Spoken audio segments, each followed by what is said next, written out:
Olá, bom dia. Mais uma vez, é um prazer ter você aqui comigo, Fabiana Serrano, no quadro Mundo em Foco, no programa Por Brasília. E o entrevistado de hoje é o embaixador Elkhan Polukhov, do Azerbaijão, que já esteve comigo aqui no programa, porque ele explicou pra gente sobre temas muito sensíveis, que estava acontecendo uma guerra entre a Armênia e o Azerbaijão. Então hoje nós o convidamos para o programa mais uma vez, para explicar mais sobre esse tema, que é um tema que afetou todo mundo, todos os países assistiram, mas felizmente terminou, então vamos saber qual o fechamento desta história.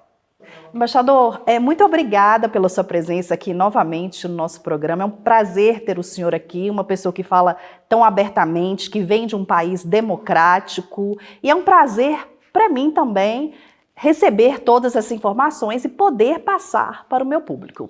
Eu gostaria de perguntar para o senhor, porque o conflito, a guerra entre a Armênia e o Azerbaijão aconteceu e já se passaram mais de um mês, eu acredito. Gostaria de saber o que aconteceu, qual o resultado do que aconteceu após essa guerra. First of all, thank you very much, Fabiana, for this invitation and for visit to our embassy. For us, it's always pleasure to work with your program and to present it there. As you know, little bit more than 1 month ago, war between Armenia and Azerbaijan, thanks God, was over. And during that war, Azerbaijan was able to liberate all his occupied lands, restore his territorial integrity and sovereignty over his internationally recognized territories and borders. And today, Azerbaijan is working hard on programs of rehabilitation of these lands. Unfortunately, we saw that during last 20 years, international community practically show his lack of efficiency of international community and international organizations who were involved in settlement of this conflict. And in the end, Azerbaijan was forced to use his legitimate right to restore territorial integrity. We are very thankful to our brotherhood countries who supported us during this war. It's Turkey, Pakistan, and many others. We also want to say thank to the Russia and President Putin for his direct involvement in settlement of this conflict with his proposal to bring Russian peacekeepers to restore the peace on some areas where Armenia, in Nagorno-Karabakh, where Armenians still remain. And for us today, it's very important to keep this peace and to continue this peace-building process in the future. Embaixador, como o senhor mesmo falou, esse conflito ele tem durado aí cerca de 30 anos, né? Um conflito que foi muito difícil, como o senhor mesmo falou. O que o senhor acha que a comunidade internacional deveria aprender com este conflito? Very good question, because this conflict show that in modern world, in contemporary world, it's impossible to change internationally recognized borders by force.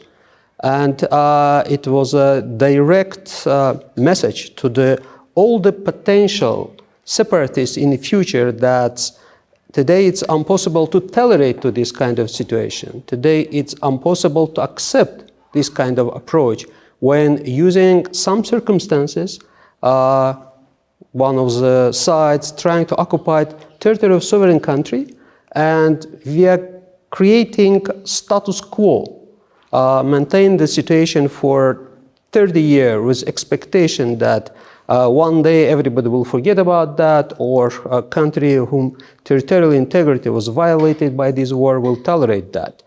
And this is a main message which all international organizations, international community should learn from this situation to prevent in the future this kind of development. Because Azerbaijan always was a supporter of peaceful solution of this conflict. Even today, Azerbaijan lets to bring all the materials, different materials to restore the life of Armenians who live in Nagorno-Karabakh via main territory of Azerbaijan, we support any ideas which can be useful for that.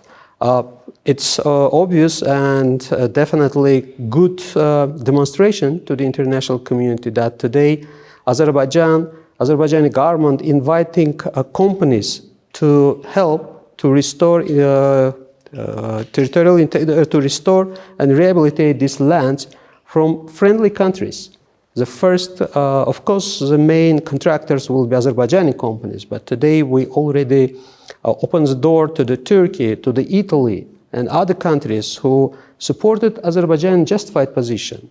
And we believe that Brazil also can occupy his space in this peaceful process by sending his companies to take part on this rehabilitation process, to use their experience on a restoration, because the territories was ruined, devastatedly ruined by Armenian aggression, very unfortunately. But again, Azerbaijan not on a position to take revenge. Azerbaijan on a position to build peace. Azerbaijan is on position to build peaceful coexistence with all of his neighbors, and we already have it, except Armenia. And now we open the door and raise our hand to Armenia to let them, give them this chance. Embaixador, muito obrigada pelas suas respostas sobre o conflito, sobre a guerra. Eu acho que foi bem esclarecedor para mim e para os brasileiros que estão nos assistindo. Eu gostaria que o senhor falasse também sobre o que a embaixada, os planos da embaixada para 2021 e quais foram os trabalhos da embaixada em 2020 e deixar a sua mensagem aqui de Ano Novo, de Natal para os brasileiros que estão nos assistindo. Thanks again for this visit and for this interview. We think that 2020 was very productive. From all points, from bilateral between Brazil and Azerbaijan, because we had a visit of Brazilian senator and head of a friendship group in your camera to Azerbaijan. We had a very intensive relation between our different state organizations.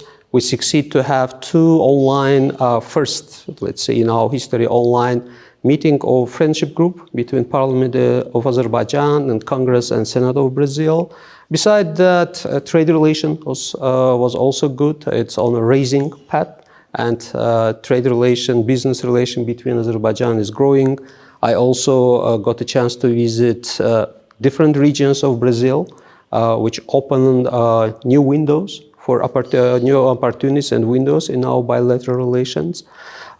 Next year, 2021, of course, with correction to the coronavirus and options which we can get from this situation, definitely I'm going to concentrate on more visits to the regions of Brazil, to discover more states, to start to build direct relation between Azerbaijan and different states, between different cities of Brazil and different cities of Azerbaijan, to introduce both countries to each other. In cooperation with Brazilian Embassy to Baku, with my good friend Ambassador Montenegro, we believe that we can build this close and very intensive cooperation. And using this chance, I want to express my deepest congratulations to the all friendly nation of Brazil with upcoming Natal. I wish in next year only positive news which can come from both countries to each other. And in 2021, I'm pretty sure that we will be witnessing the more success and more prosperity. And I want to say special thanks to all of your team for this close cooperation during this year with our embassy. And I believe and I hope that cooperation will continue next year too. E eu também gostaria de agradecer o senhor pela cooperação com o nosso grupo, pelas suas falas abertas, né? A gente, por conhecer o senhor, sabemos agora que o Azerbaijão é um país realmente democrático, e pela sua postura em explicar tudo durante todo o conflito. O senhor falou com a gente o tempo todo, explicou tudo, e isso é muito importante. Eu agradeço em nome do programa e em nome de toda a imprensa brasileira que teve contato com o senhor sem nenhuma restrição. Muito obrigada. Muito obrigado, Feliz Natal.